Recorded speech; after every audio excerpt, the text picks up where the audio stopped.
ایک بادشاہ تھا، اسے اپنے وزیر کے ساتھ بڑی محبت تھی، بڑا پیار تھا اور اسے اپنے بڑا قریب رکھتا تھا، اور دوسرے وزیر جو تھے اس سے حسد کرتے تھے، جیلس ہوتے تھے، ہر وقت بادشاہ کی نظروں سے گرانے کی کوشش کرتے رہتے تھے۔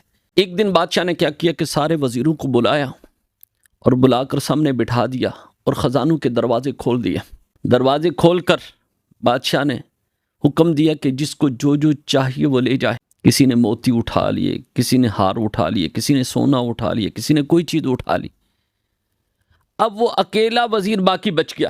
بادشاہ نے اس سے کہا کہ سب نے کچھ نہ کچھ لے لیا، تم نے کچھ نہیں لیا۔ تو اس نے کیا کیا کہ اپنا ہاتھ اٹھا کر نا بادشاہ کے کندھے پہ رکھ دیا۔ بادشاہ نے کیا مطلب ہے تمہارا؟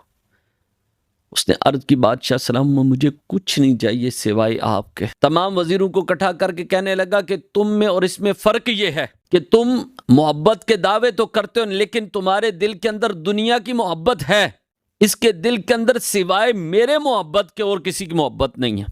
بڑا خوبصورت نچوڑ جو نکالا ہے آپ نے، فرمایا کہ عاشق صادق صرف محبوب کو چاہتا ہے، اس کے علاوہ اس کے دل میں کوئی اور چیز نہیں بستی، اس کی توجہ کی نظر صرف اپنے محبوب پر ہوتی ہے۔